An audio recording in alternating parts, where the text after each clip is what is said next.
Shri Yogi force का action देखने को मिल रहा है। देखिए, दिल्ली ब्लास्ट केस में जांच अब बेहद तेजी से आगे बढ़ रही है। फॉरेंसिक रिपोर्ट में बड़ा खुलासा हुआ है। ब्लास्ट में इस्तेमाल हुई कार में मौजूद शख्स कोई और नहीं बल्कि आतंकी डॉक्टर उमर नबी उर्फ उमर मोहम्मद था। एनआईए ने अब मामले की कमान अपने हाथों में ले ली। देश भर में कई ठिकानों पर छापेमारी जारी है। इसी बीच यूपी के कानपुर से डॉक्टर मोहम्मद आरिफ को एटीएस ने हिरासत में लिया। आरिफ कार्डियोलॉजी की पढ़ाई कर रहा था। उसके डॉक्टर शाहीन से संपर्क की पुष्टि हुई। शाहीन वही महिला है जिस पर युवाओं को आतंकी रास्ते पर ले जाने, जमानत उल मोमिनात से जोड़ने के आरोप है।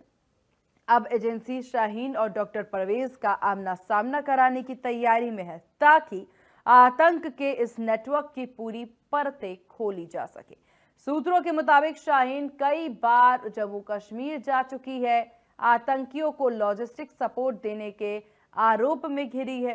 जांच एजेंसियों को उम्मीद है कि शाहीन, परवेज और आरिफ से पूछताछ में इस ब्लास्ट के कड़ी का पूरा जाल सामने आ जाएगा। तो वहीं बता दें कि डॉक्टर परवेज ने पत्नी, बच्चों की डिटेल नहीं दी है। इंटीग्रल यूनिवर्सिटी में 2021 में की थी ज्वाइनिंग। फॉर्म में खुद को शादीशुदा बताया गया था। नाम का कॉलम खाली छोड़ने पर सवाल उठे परवेज। इंडिया न्यूज उत्तर प्रदेश उत्तराखंड के चैनल हेड अजीत प्रताप सिंह जी हमारे साथ बने हुए हैं।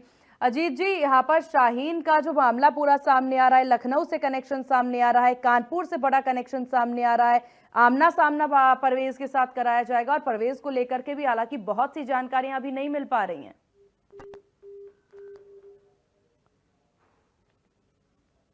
गैंग थी, इसको लेकर लगातार गिरफ्तारियां हो रही हैं। कानपुर से डॉक्टर मोहम्मद आरिफ को एटीएस ने हिरासत में लिया है। आरिफ जो है वो कार्डियोलॉजी की पढ़ाई कर रहा था।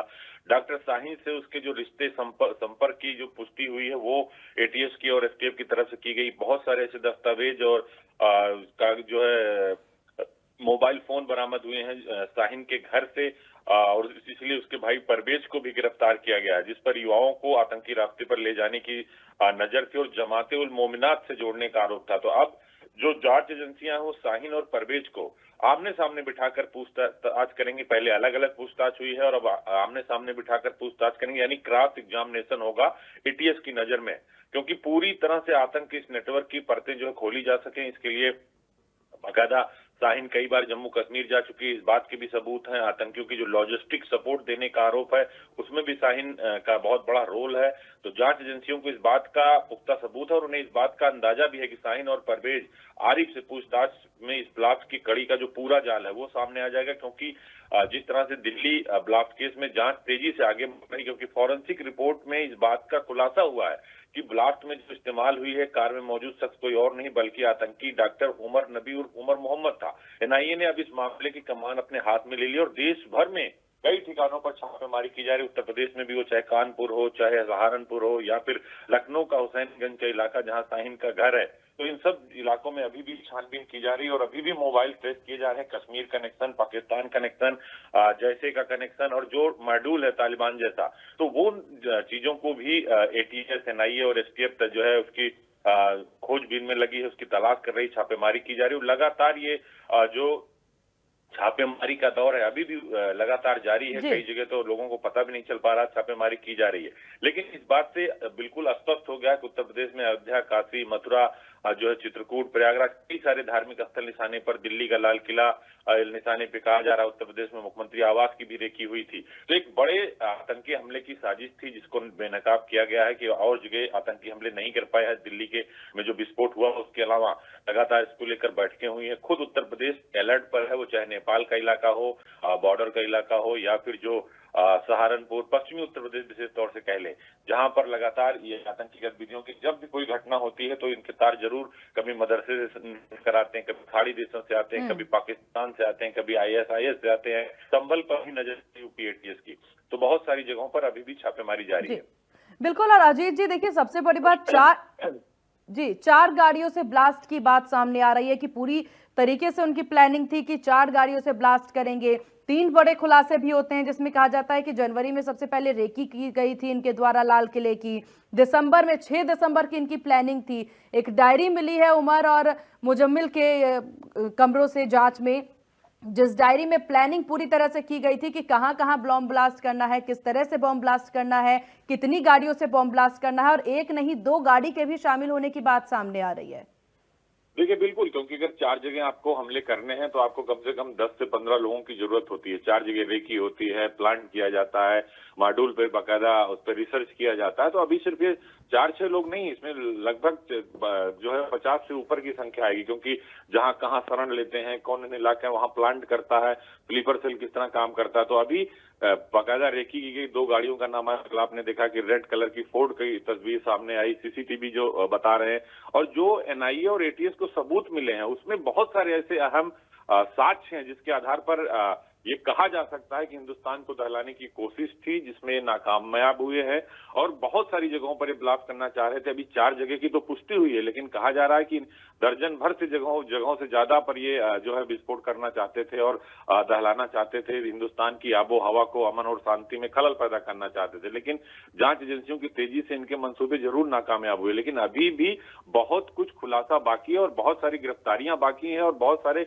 जो लखनऊ में डॉक्टर शाहीन के घर पे जो मोबाइल्स मिले हैं उसमें कई सारे जो कॉल डिटेल्स हैं, जो चैट है, जो मैसेजेस हैं, उन सब की भी जो है छानबीन की जा रही है यूपी एटीएस की तरफ से और एनआईए की तरफ से, क्योंकि एनआईए और यूपी एटीएस मिलकर एक बड़े पैमाने पर जो है छानबीन कर रही है। आपने देखा होगा कि फरीदाबाद के मेवात का इलाका हो या उत्तर प्रदेश का सहारनपुर हो, जो लखनऊ का जहां पर डॉक्टर शाहीन का घर है, सहारनपुर में जहां वो डॉक्टर गिरफ्तार किया गया था, कश्मीर का जो शहजाद है डॉक्टर गिरफ्तार हुआ। तो पूरा ये जो नेक्सस है डॉक्टर्स गैंग का, ये जो है इस पर भी काम किया जा रहा है कि आखिर पहले होता था कि जो नहीं पढ़े लिखे लोग होते थे, कम पढ़े लिखे लोग होते थे, उनको ब्रेन वॉश करके उनको ऐसी घटनाओं में शामिल किया जाता था। लेकिन एक नया ट्रेंड आया है कि पढ़े लिखे लोग, बुरहान वानी के बाद कश्मीर में ये पढ़े लिखे लोग जो है जिहाद और आतंकी घटनाओं में शामिल हो रहे हैं और पूरे नेक्सस को चला रहे हैं। ये भी एक बहुत खतरनाक ट्रेंड है, तो उसको लेकर भी यूपी एटीएस और एनआईए काम कर रही है।